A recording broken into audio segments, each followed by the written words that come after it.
بسم اللہ الرحمن الرحیم۔ اسلامزم چینل کے معزز دوستو السلام علیکم۔ اللہ تعالیٰ نے انسانوں کی ہدایت کے لیے ہر دور میں نبی و رسول بھیجے تاکہ وہ اللہ تعالیٰ کا کلام لوگوں تک پہنچائے اور وہ راہ راست پر آ جائیں۔ اس طرح اللہ تعالیٰ نے انہیں بہت سارے معجزات بھی عطا فرمائے، جس طرح کہ حضرت سیدنا موسیٰ علیہ السلام کے مبارک عصا یعنی لاٹھی کا سام بن جانا، اور حضرت سیدنا عیسیٰ علیہ السلام کا مردوں کو زندہ کرنا اور پیدائشی اندھوں کو بینا کرنا وغیرہ۔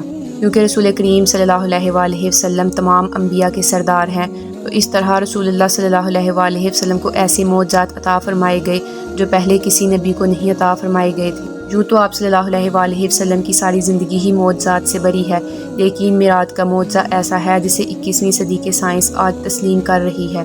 نبوت کے 11ویں سال ہجرت سے 2 سال قبل 27 رجب المرجب پیر شریف کی سہانی رات کو رسول اللہ صلی اللہ علیہ وآلہ وسلم عرش معلیٰ کی سیر کو گئے۔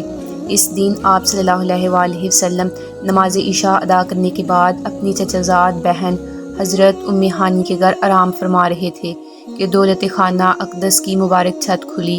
حضرت جبرائیل علیہ السلام نیچے تشریف لائے اور آپ صلی اللہ علیہ وآلہ وسلم کو حضرت ام ہانی کے گھر سے مسجد حرام میں لا کر حتیم کعبہ میں لٹا دیا، اور آپ کا مبارک سینہ ہنسلی کی ہڈی سے لے کر پیٹ کے نیچے تک چاک کیا۔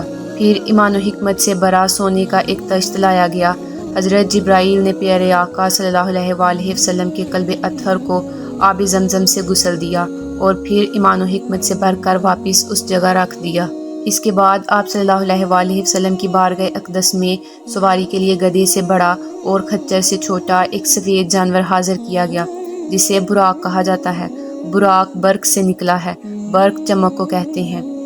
براق کو براق اس لیے کہا جاتا ہے کیونکہ اس کی رفتار روشنی کی رفتار کی مانند ہے۔ کیونکہ براق برق کی جمع ہے، اسی لیے براق کی رفتار روشنی کی رفتار سے کہیں زیادہ تھی۔ دنیا میں سب سے تیز ترین رفتار روشنی کی ہے، یہ 3 لاکھ کلومیٹر پر سیکنڈ میں سفر کرتی ہے۔ براق پر زین کسی ہوئی تھی، لگام پڑی ہوئی تھی، اور اس کی رفتار کا یہ عالم تھا کہ تا حد نگاہ جہاں تک نظر پہنچتی وہاں اپنا پہلا قدم رکھتا۔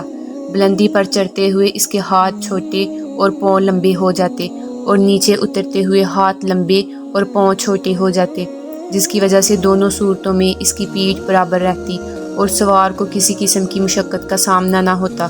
جب براق کو پتہ چلا کہ رسول اللہ صلی اللہ علیہ وآلہ وسلم اس پر سوار ہو رہے ہیں تو اس نے خوشی سے پھولے نہ سماتے ہوئے اچھل کود شروع کر دی۔ یہ دیکھ کر حضرت جبرائیل علیہ السلام نے اپنا ہاتھ اس کی گردن کے بالوں کی جگہ پر رکھا اور فرمایا، اے براق، تجھے حیا نہیں آتی؟ خدائے ذوالجلال کی قسم، حضور محمد مصطفیٰ احمد مجتبیٰ صلی اللہ علیہ وآلہ وسلم سے زیادہ عزت و کرامت والی کوئی ہستی تجھ پر سوار نہیں ہوئی۔ یہ سن کر براق حیا کے مارے پسینے پسینے ہو گیا اور اچھل کود ختم کر کے پرسکون ہو گیا۔ کچھ علماء براق کو جنتی جانور قرار دیتے ہیں جو خصوصاً معراج کی شب حضور صلی اللہ علیہ وآلہ وسلم کی سواری کے لیے زمین پر آیا تھا۔ بعض علماء نے یہ بھی کہا ہے کہ براق کا چہرہ انسانی چہرے کی طرح ہے اور وہ سنتا اور سمجھتا بھی ہے، لیکن احادیث مبارکہ میں اس کا کوئی ذکر نہیں۔ بس یہ کہا گیا ہے کہ براق ایک انتہائی خوبصورت تھا۔ اس کے بعد آپ صلی اللہ علیہ وآلہ وسلم نے 3 جگہ پر نماز ادا کی۔ پہلے مدینہ طیبہ، اس کے بعد طور سینا جہاں پہ حضرت موسیٰ علیہ السلام کو اللہ تعالیٰ سے ہم کلامی کا شرف عطا فرمایا گیا تھا۔ اس کے بعد بیت اللحم، یہ وہ جگہ ہے جہاں حضرت عیسیٰ علیہ السلام کی ولادت ہوئی تھی۔ اس کے بعد آپ صلی اللہ علیہ وآلہ وسلم بیت المقدس میں تشریف لائے، وہاں پر تمام انبیاء کرام موجود تھے اور آپ صلی اللہ علیہ وآلہ وسلم نے ان کی امامت کی اور وہاں پر نماز پڑھائی۔ اس کے بعد آپ صلی اللہ علیہ وآلہ وسلم آسمانوں میں تشریف لے گئے۔ آپ صلی اللہ علیہ وآلہ وسلم نے 7 آسمانوں کی سیر کی۔ اس کے بعد سدرۃ المنتہا، پھر اس سے بھی اوپر اللہ کے عرش پر تشریف لے گئے۔ وہاں آپ صلی اللہ علیہ وآلہ وسلم نے اللہ تعالیٰ کا دیدار کیا، اور اس وقت امت پر 5 نمازیں بھی فرض قرار دی گئیں، اور سورہ بقرہ کی آخری 3 آیات آمن الرسول اللہ سے لے کر آخر تک نازل ہوئیں، اور یہ بھی کہا گیا کہ شرک کے علاوہ تمام گناہوں کی معافی ہے۔ اس کے بعد آپ صلی اللہ علیہ وآلہ وسلم کو جنت کی سیر کروائی گئی اور جہنم سے صرف پردہ اٹھا کر اسے ایک نظر دکھایا گیا۔ اس کے بعد واپسی کا سفر شروع ہوا۔ واپس آتے ہوئے آپ صلی اللہ علیہ وآلہ وسلم آسمانی دنیا پر تشریف لائے اور اس کے نیچے نظر فرمائی تو وہاں گرد و غبار، شور و گل اور دھواں تھا۔ آپ صلی اللہ علیہ وآلہ وسلم نے حضرت جبرائیل علیہ السلام سے دریافت کیا، فرمایا اے جبرائیل یہ کیا ہے؟ عرض کیا یہ شیاطین ہیں جو بنی آدم کی آنکھوں پر منڈلاتے رہتے ہیں تاکہ وہ زمین و آسمان کی بادشاہی میں غور و فکر نہ کر سکیں۔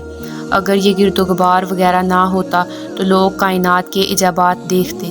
واپس آتے ہوئے آپ صلی اللہ علیہ وآلہ وسلم نے مکہ مکرمہ کے راستے پر قریش کے 3 قافلے بھی ملاحظہ فرمائے۔ روایات کے مطابق معراج کی صبح پیارے آقا صلی اللہ علیہ وآلہ وسلم سب سے الگ تھلگ ہو کر کسی جگہ تشریف فرما تھے اور بہت فکر مند تھے کہ لوگ معراج کا واقعہ سن کر یقین نہیں کریں گے۔ اتنے میں ابو جہل کا وہاں سے گزر ہوا۔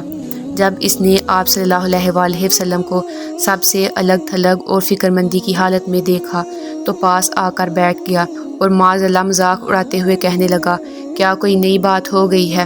پیارے آقا صلی اللہ علیہ وآلہ وسلم نے ارشاد فرمایا، ہاں۔ پوچھا وہ کیا؟ فرمایا مجھے رات کو سیر کرائی گئی۔ دریافت کیا کہاں تک؟ فرمایا بیت المقدس تک۔ یہ سن کر اس دشمن رسول نے لوگوں کو دعوت اسلام سے روکنے اور بعض کمزور ایمان والے مسلمانوں کو دین اسلام سے ہٹانے کی کوشش کرنے لگا اور ایک نئی راہ ڈھونڈ لی، لیکن فوراً آپ صلی اللہ علیہ وآلہ وسلم کی تکذیب نہیں کی اور لوگوں کو اس بارے میں نہیں بتایا کہ معاذ اللہ کہیں لوگوں کے سامنے آپ صلی اللہ علیہ وآلہ وسلم اس بات سے انکار نہ کر دیں۔ روایت میں ہے کہ اس نے آپ صلی اللہ علیہ وآلہ وسلم سے دریافت کیا، اگر میں لوگوں کو آپ کے پاس بلا لاؤں تو کیا آپ انہیں بھی یہ بات بیان کریں گے جو مجھے کی ہے؟ سرکار علی وقار محبوب مصطفیٰ صلی اللہ علیہ وآلہ وسلم نے فرمایا، ہاں۔ ابو جہل نے لوگوں کو بلایا۔ جب لوگ جمع ہو گئے اور پیارے آقا صلی اللہ علیہ وآلہ وسلم نے تو انہیں بھی وہی بیان فرمائی تو معاذ اللہ اسے جھوٹا گمان کرتے ہوئے کسی نے تالی بجائی اور کسی نے حیرت سے اپنا ہاتھ سر پر رکھ لیا۔ متم نے کہا، آپ صلی اللہ علیہ وآلہ وسلم کی آج کی اس بات کے علاوہ پہلے کی سب باتیں واضح تھیں۔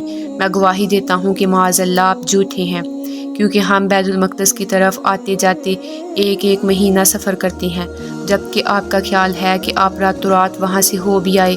لوگوں میں سے بعض ایسے بھی تھے جنہوں نے بیت المقدس کو دیکھا ہوا تھا۔ انہوں نے آپ صلی اللہ علیہ وآلہ وسلم سے بیت المقدس کی نشانیاں دریافت کی۔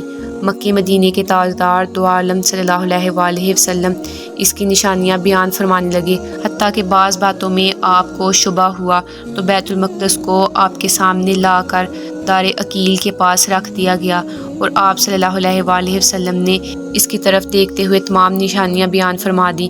اس پر لوگ پکار اٹھے، جہاں تک نشانیوں کا تعلق ہے خدائے عز و جل کی قسم وہ بالکل درست ہیں۔ آپ صلی اللہ علیہ وآلہ وسلم جب معراج سے واپس آئے تو اس حالت میں تھے کہ آپ کا بستر گرم تھا اور دروازے کی کنڈی ہل رہی تھی اور وضو کا پانی ابھی چل رہا تھا، یعنی زمین پر صرف چند سیکنڈ کا وقت بھی نہیں گزرا تھا۔ قریش کی طرح اور بھی بہت سے لوگ جو کہ ایمان نہیں رکھتے وہ اس معجزے کو ماننے سے انکار کرتے تھے، لیکن آج کی سائنس اسے ٹائم ڈائلیشن کی صورت میں تسلیم کرتی ہے۔ اس کے مطابق 2 الگ الگ لوگوں کے لیے الگ الگ جگہ پر ٹائم بھی مختلف ہوتا ہے، جس طرح کے بلیک ہول کے پاس وقت دھیرا پڑ جاتا ہے کیونکہ اس کی گریویٹی بہت زیادہ ہوتی ہے۔ جس جگہ پر گریویٹی زیادہ ہوتی ہے وہاں پر وقت دھیرے سے چلتا ہے۔ سائنس کے مطابق اگر کوئی انسان روشنی کی سپیڈ سے سفر کرتا ہے تو اس کا جسم میس لیس ہو جاتا ہے اور اسے انفائنیٹ انرجی کی ضرورت پڑتی ہے اور وہ اپنے جسم کو اپنی اصلی حالت میں برقرار نہیں رکھ سکتا، جو کہ انسان کے لیے تو ناممکن، لیکن اللہ پاک کی ذات کے لیے کچھ بھی ناممکن نہیں ہے۔ اسی لیے رسول کریم صلی اللہ علیہ وآلہ وسلم کو سفر سے پہلے سینہ کھول کر اسے حکمت اور نور سے بھرا گیا تاکہ آپ صلی اللہ علیہ وآلہ وسلم کے اندر اتنی وسعت پیدا ہو سکے کہ آپ ساتوں آسمان اور پھر اللہ تعالیٰ کا دیدار کر سکیں۔ اللہ پاک ہمیں سمجھنے اور نیک اعمال کرنے کی توفیق عطا فرمائے۔ تو دوستو یہی تک تھی ہماری آج کی ویڈیو۔ اسی طرح کی مزید اسلامک ویڈیو دیکھنے کے لیے ہمارے چینل اسلامزم کو سبسکرائب کریں۔ اپنا اور اپنے ساتھ کے لوگوں کا خیال رکھیں۔ شکریہ۔ اللہ حافظ۔